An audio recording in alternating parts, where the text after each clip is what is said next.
대제사장 앞에서 신문 받으시는 예수님의 모습을 오늘 본문을 통해서 만나게 됩니다. 중요한 포인트는 그겁니다.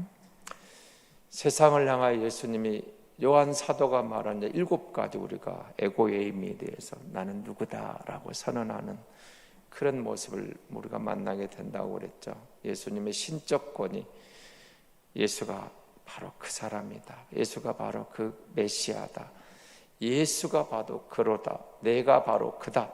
그리스도다. 메시아다. 기름 부은 자다. 공개적으로 선포했습니다. 숨어서 한 게 아닙니다. 은밀한 게 아닙니다. 해당에서, 길거리에서, 제자들에게, 그리고 시장에서, 아니면 집에서, 많은 무리 앞에서 주님은 공개적으로 그걸 선포했습니다. 내가 바로 생명의 떡이다. 내가 바로 세상의 빛이다. 내가 양의 문이다. 내가 선한 목자다. 내가 부활이요 생명이다.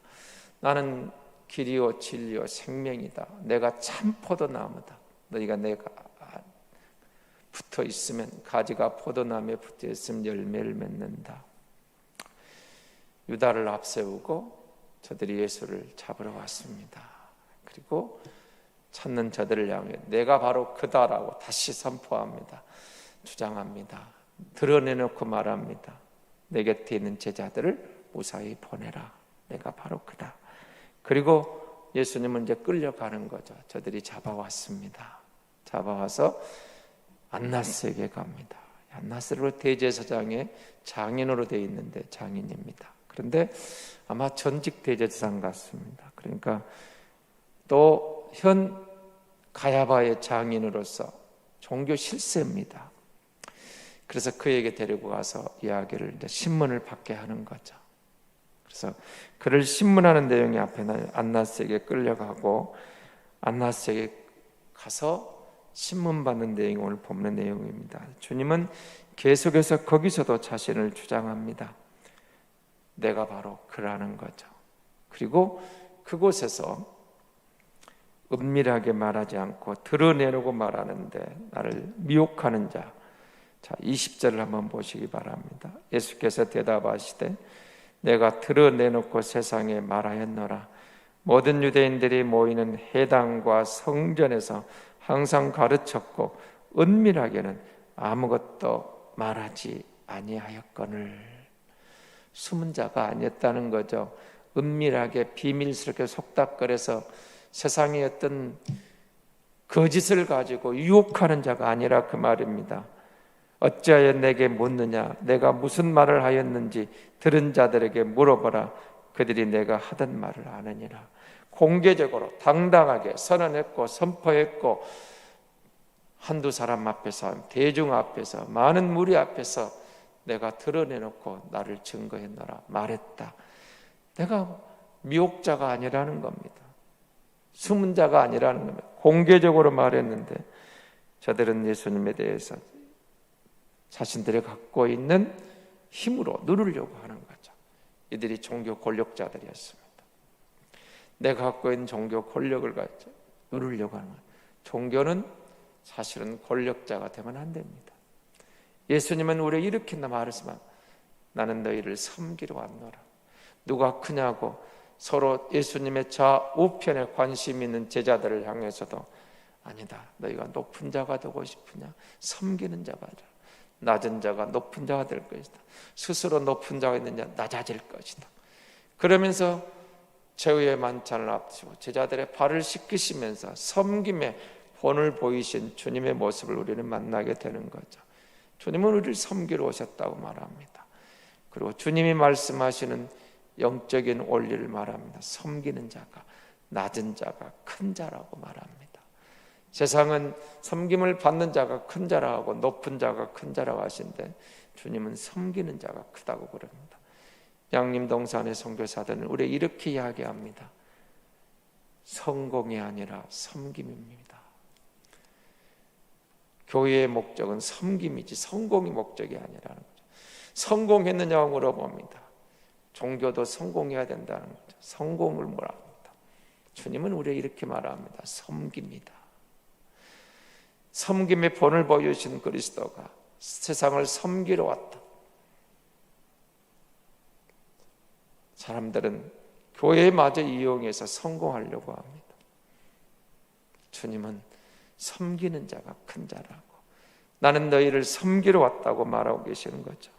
그런데 그 순간 여러분, 베드로의 부인하는 모습이 또 본문은 소개를 하고 있습니다. 앞에 있는 17절을 한번 보시기 바랍니다. 17절에 보시면, 문 지키는 여종이 베드로에게 말하되 너도 그 사람의 제자 중 하나가 아니냐. 그가 말하되 나는 아니라. 자, 쭉 가서 볼까? 25절입니다.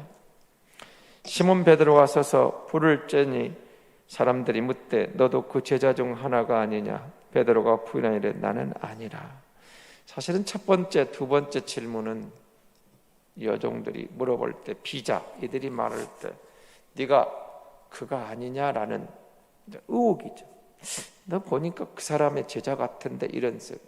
이때는 아마 쉽게 그냥 나 아니야, 그런 사람만 무슨 소리 하는 거야, 쉽게 넘어갔던 것 같습니다. 그런데 그 다음이 문제입니다. 26절을 한번 보시기 바랍니다. 대제사장의 종 하나는 베드로에게 길을 잘린 사람의 친척이라 이르되 네가 그 사람과 함께 동산에 있는 것을 내가 보지 아니하였느냐. 증인이 있어요. 동산에서 예수와 함께 능을 받고, 야 그때 네가 말고 이 길을 자른 건 내가 봤는데, 지금 이겁니다. 경험했던 거예요.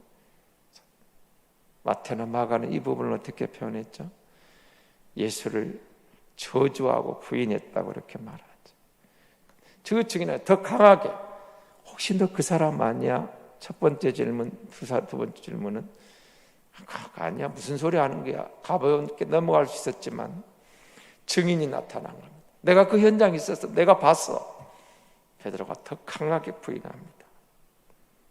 그리고 27절에 또 부인하여, 베드로가 또 부인하여 하니 곧 닭이 울더라 그랬습니다. 베드로는 강하게 주님을 부인할 수밖에 없는 상황이 된 거죠. 그리고 통곡했다고 누가는 이 부분을 기록합니다. 밖에 나가서 통곡했다. 상담했는데, 큰 소리 쳤는데 그냥 스쳐 지나, 혹시 그 사람 아니야, 넘어갔는데 분명히 내가 너를 봤어. 증인 앞에서 베드로는 더 강하게 부인하고 절망감에 빠져들어갈 수밖에 없었던 거죠. 예수 믿는 저와 여러분이 예수님이면 충분합니다. 부인하지 않겠습니다. 예수의 증인이 공개적으로 나는 주의 제자라고 드러내놓고 살겠습니다. 그런데 우리는 어쩌면 결정적인 순간에 내가 예수 믿는 것 때문에 손해보고, 내가 예수 믿는 것 때문에 공경에 빠지고, 내가 예수 믿는 것 때문에 뭔가 세상으로부터 불이익을 볼 때 우리는 침묵하거나 때로는 조용히 안 믿는 척, 아니면 안 믿는 사람인 양 행동하지는 않았을까? 베드로의 모습은 곧 나의 모습일 수도 있겠죠. 절망감에 빠지는.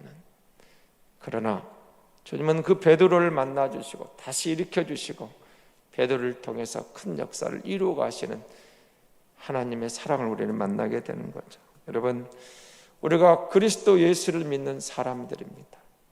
그리고 이 고난주간을 지나며 기도의 자리에서 특별 기도로 주님 앞에 엎드리고 있습니다. 하나님, 말씀하옵소서. 내 사는 날 동안 그리스도의 증인으로 세상을 향하여 예수 믿는 사람의 증인으로, 삶의 열매로 주님 앞에 나아가기를 원합니다.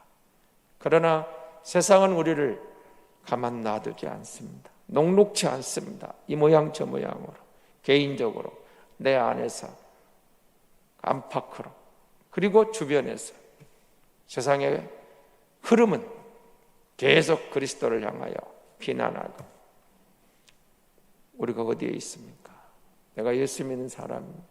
이 상황에서, 이 문제 가운데서, 그럼에도 불구하고 나는 그리스도의 제자입니다. 나는 그리스도인입니다.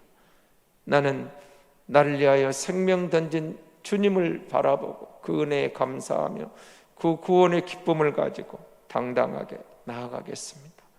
지금 힘듭니다. 어렵습니다.